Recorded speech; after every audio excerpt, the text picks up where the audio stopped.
This week's Torah portion, Parashat Shmini, is the first exposition of the laws of kashrut, what we may and may not eat in terms of the animal kingdom.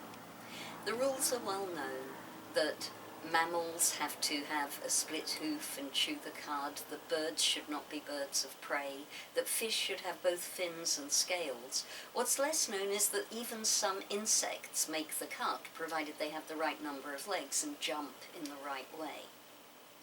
But the fact is that the rules make no rational sense whatsoever.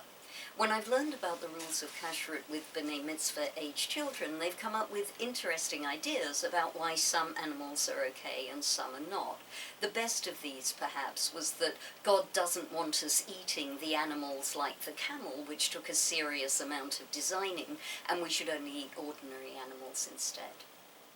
But the bottom line is that the rules are irrational. They're chukim in Jewish language. They're a commandment that we have to observe just because we have to observe it. And in a way, that invites us, as each generation passes, to find reasons and rationalizations for why it is that we do what we do.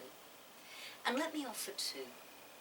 The first is that a rule or a set of rules like this requires us to consider what it is that we're doing.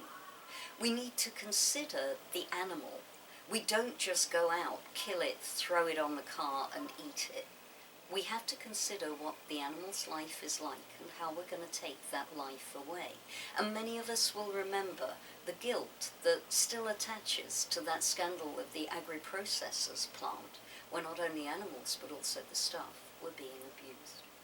So the rules of kashrut require us to be considerate, to stop for a moment. And the second thing, I think, is what the rules of kashrut do for us.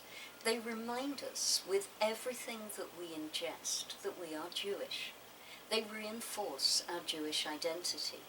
When we are at a social gathering where other people are eating whatever they're eating, we have to stop for that moment and think. So the rules of kashrut, taken together, by the way, with the requirement that we bless both before our food and after our food, serve to make us more considerate people, more thoughtful inhabitants of this planet, and hopefully more regulated and more thinking in our consumption. That was your Torah in 2.